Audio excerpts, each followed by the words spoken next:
Party में थे आप और पार्टी छोड़कर पुनः आप भाजपा की सदस्यता ले ली है, क्या जेडीयू में आपको मान सम्मान नहीं मिल रहा था? जी नहीं, हम जेडीयू में थे, लेकिन हमने पार्टी के अनुशासन को तोड़ते हुए विधानसभा का चुनाव लड़ने का काम किया था। इसके बाद पार्टी ने हमको निकाल दिया था और पुनः मौखिक रूप से हमको बुलाया जाता था, तो हम सोचे कि विधिवत क्यों ना आज के डेट में पूरे भारत की सेवा करने के लिए एकमात्र उचित प्लेटफॉर्म भाजपा है और उसका दमदार नेतृत्व नरेंद्र मोदी जी हैं।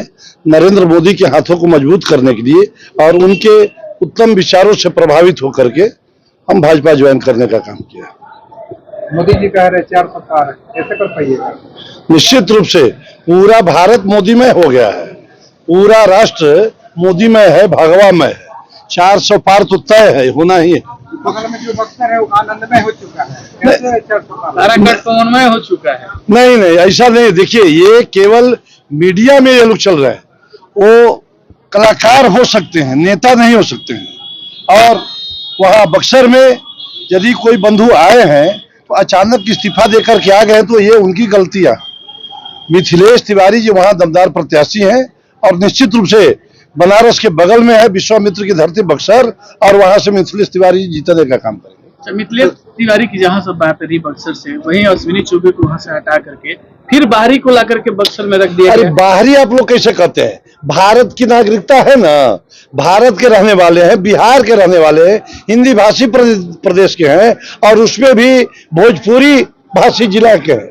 ये आरा छपरा नाम सुने ना, आरा छपरा तो एक है ना, भाई है। तो छपरा से चल कर गया है तो कहाँ दिक्कत? बक्सर मुस्तैद के नेता नहीं थे, बक्सर के लोगों का कहना है कि बक्सर के साथ क्यों ऐसा किया जा रहा है? नहीं, बक्सर के साथ नहीं, बक्सर ऐतिहासिक जगह है, यही जगह है जहां कोई भी आ सकता है। अब देखिए, बनारस आकर के मोदी जी लड़ते हैं, वो रहने वाले इलाहाबाद के हुए, राहुल जी और सोनिया जी तो रायबरेली चली गई। पूरे भारत का चुनाव होता है, भारत माता की जय हम लोग बोलते हैं। पूरे भारत माता के लिए हम लोग सुपुत्र हैं और कहीं से भी हम लोग कहीं सेवा कर सकते हैं। कोई एक क्षेत्र के बंधन में नहीं बांधा जाए। काराकाट हो, मुंगेर हो या पाटलिपुत्र हो, किस तरीका से आप देख रहे हैं? ये सब तो तय है। पाटलिपुत्र का तो हाल देख रहे हैं ना, मीसा जी के नामांकन में राजद के जो सुप्रीमो हैं उनके बेटों के द्वारा माननीय मंत्री, पूर्व विधायक को पैरों से घसीटा जा रहा है और उनको धक्का देकर के नीचे गिराया जा रहा है। आम जनमानस में काफी इसके लिए क्षोभ है और वहां चुनाव निश्चित रूप से रामकृपाल यादव जी जीतने जा रहे हैं। आज भी आरा लोकसभा की बात की जाए तो आज भी देखा जा रहा है कहीं न कहीं रोक है, रोक नहीं तो वोट नहीं, कहीं दुख नहीं तो वोट नहीं। अरे कौन सा ऐसा इलाका है जहां रोड नहीं है? 200 टोले आबादी वाले गांव को, कस्बे को नीतीश कुमार जी ने जोड़ने का काम किया है। अब रही बात, 1-2 इलाके हैं, जैसे माना जाए गोविंदपुर, शाहपुर में इंग्लिशपुर गांव है, 5 किलोमीटर दूरी है, 10 पिपरा जगदीश, एक करके श्रीमान पिपरा जगदीश गांव में वहां जो जमीन है, समझिए भारत सरकार का कानून है, NHI जब बनेगा तो वहां भूमि का अधिग्रहण किया जाएगा। लेकिन यह जो SH है या ग्रामीण पथ है, इसके निर्माण के लिए वहां के भूमिदाताओं को जमीन देना पड़ेगा, अन्यथा नहीं बन सकता है, सहयोग देना पड़ेगा। बूथ की बात की जाए तो इंग्लिशपुर गांव है, 5 किलोमीटर की दूरी है। 10 सालों से लोग मांग कर रहे हैं कि उस गांव में स्कूल है, वहां पे बूथ दिया जाए, लेकिन कोई भी, ना भाजपा सुना, ना राजद सुना, ना जेडीयू सुना। आखिर क्यों छूता इस तरह किया जाए? ओहो, ये देखिए, 3 बार जिला निर्वाची पदाधिकारी द्वारा बैठक की गई और जितने निबंधित पार्टियां हैं उनके प्रतिनिधियों के साथ और अब जो चुनाव लड़ रहे हैं उनके प्रतिनिधियों के साथ बैठक हुई है वो मत केंद्रों के लिए, और उसमें यदि बात आई होगी तो निश्चित रूप से बदलाव होगा। तो बिहार में जो 40 सीट है, इसमें कितना भाजपा का? 40 के 40 चुनाव जीतने जा रहे हैं ये राज्य गठबंधन वाले, जदयू, भाजपा, लोजपा, तमाम लोग, उपेंद्र कुशवाहा जी, तमाम लोग 40 के 40 सीट जीत रहे हैं। उपेंद्र कुशवाहा चुनाव मैदान में, क्या आप लोग प्रचार करने जाइएगा? हाँ, सभी लोग लगे हुए हैं, तो ये कहने की बात है।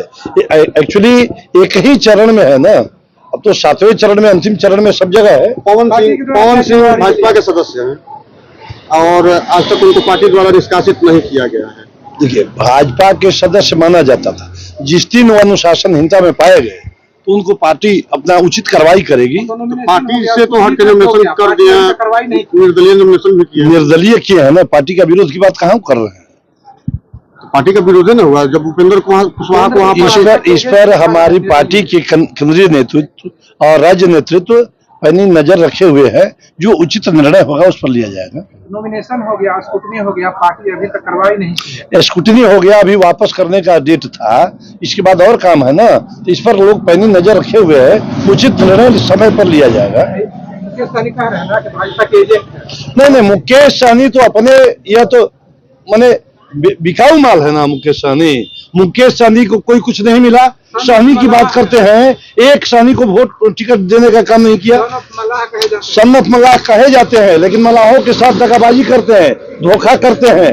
मुकेश सहनी एक दलाल नुमा व्यक्ति है, नेता नहीं है। इनकी बात छोड़ दिया जाए, इनमें कुछ नहीं है।